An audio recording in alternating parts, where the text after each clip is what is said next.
नमस्कार, live cities के night bulletin दिन भर बिहार में आपका स्वागत है। आपके साथ मैं मुस्कान। पूर्व सांसद आनंद मोहन फिर 15 दिनों के पैरोल पर निकले जेल से बाहर, समर्थकों में खुशी की लहर। उपेंद्र कुशवाहा की चिट्ठी से गरमाई सियासत, 19-20 फरवरी को बुलाई बैठक। नीतीश कुमार की समाधान यात्रा में बवाल, सीएम के नहीं मिलने से लोग आक्रोशित। किडनी ट्रांसप्लांट के बाद 10 फरवरी को लालू यादव वापस आएंगे भारत। प्रशांत किशोर का नाम सुनते ही भड़के लल्लन सिंह, बोले कौन है वो।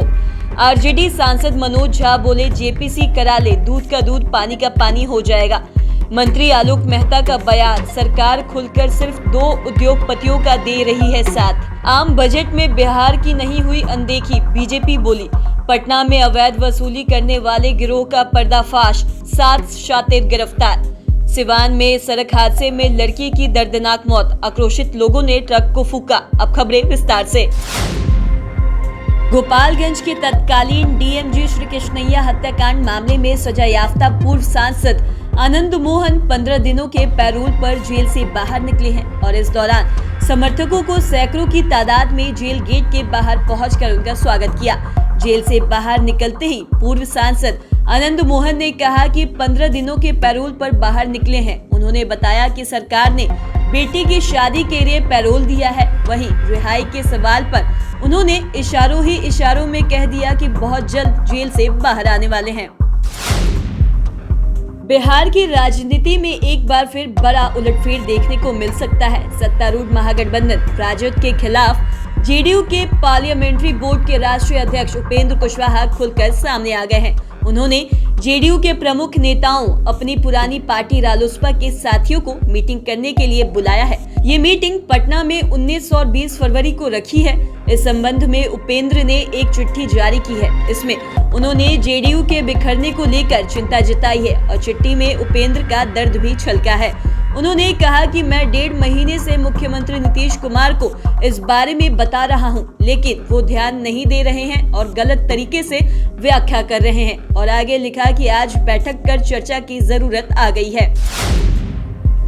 मुख्यमंत्री नीतीश कुमार की समाधान यात्रा में उस वक्त बवाल मच गया जब सीएम के नहीं मिलने से नाराज लोगों ने नारेबाजी करते हुए आगजनी कर दी और नीतीश कुमार समाधान यात्रा के तहत कटिहार दौरे पर गए हैं और वहां विकास कार्यों का जायजा लिया।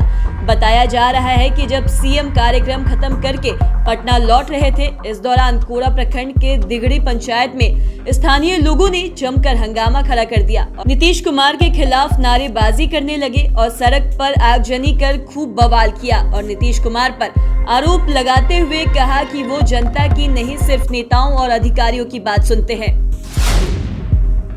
राजद सुप्रीमो लालू प्रसाद यादव 10 फरवरी को भारत लौटने वाले हैं। इस बात की जानकारी पार्टी के पूर्व सांसद मोहम्मद अली अशरफ फातमी ने ट्वीट कर दी है। दरअसल पूर्व सांसद सिंगापुर में राजद सुप्रीमो से मुलाकात कर उनके स्वास्थ्य को लेकर जानकारी ली।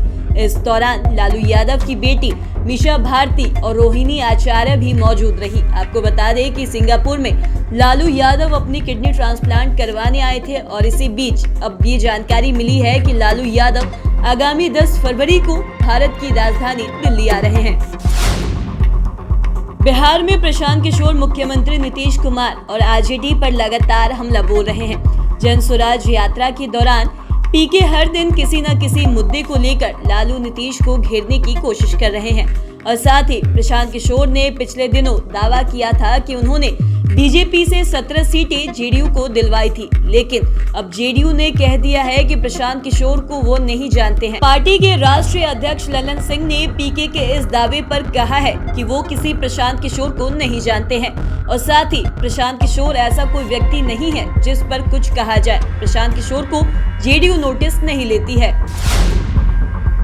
उद्योगपति गौतम अडानी और उनकी कंपनियों पर आए दिन हिंडनबर्ग की रिपोर्ट के बाद संसद में बवाल मचा हुआ है। कांग्रेस समेत कई विपक्षी पार्टियां संयुक्त संसदीय समिति जेपीसी के गठन की मांग कर रही है। जेपीसी से इस मामले की जांच कराने की मांग की, लेकिन सरकार ने इसे खारिज कर दिया। इस मामले को लेकर राज्यसभा सांसद और राजद नेता मनोज झा ने भी जेपीसी के गठन की मांग की। मनोज झा ने कहा कि केंद्र सरकार ने एलआईसी को अडानी के चरणों में समर्पित कर दिया है और लोगों के सपने को दबाया जा रहा है। यदि लोगों से जुड़े मुद्दे और उनकी चिंता को संसद में नहीं उठाया जाए तो देश में सांसद किसी काम के लिए नहीं है। यदि लोगों से जुड़े मुद्दे और उनकी चिंता को संसद में नहीं उठाया जाए तो देश में सांसद किस काम के लिए है। मंत्री आलोक मेहता ने केंद्र सरकार पर जमकर निशाना साधा है। उन्होंने कहा कि पूरे देश में सिर्फ अंबानी और अडानी ही तो दो उद्योगपति हैं जिसे केंद्र सरकार आगे बढ़ाना चाहती है। पूरा विजन जिस तरह से इस बार बना है उससे स्पष्ट है कि इन दो उद्योगपति को देखकर देश में नीति बनाया गया है।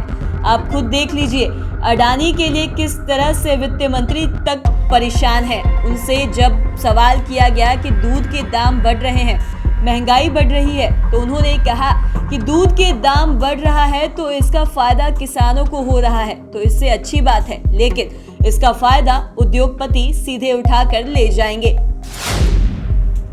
बीजेपी के राष्ट्रीय उपाध्यक्ष बैजयंत जय पांडा ने बजट को लेकर सीएम नीतीश पर हमला बोला है। उन्होंने नीतीश कुमार के तरफ से कोई मदद न किए जाने के सवालों का जवाब देते हुए कहा है कि केंद्र सरकार का ध्यान हमेशा से ही बिहार पर रहा है और इस बार भी मोदी सरकार ने बिहार पर अपनी मेहरबानी दिखाई है। भाजपा के राष्ट्रीय उपाध्यक्ष ने कहा कि दुनिया भर में भारत की छवि बदली है।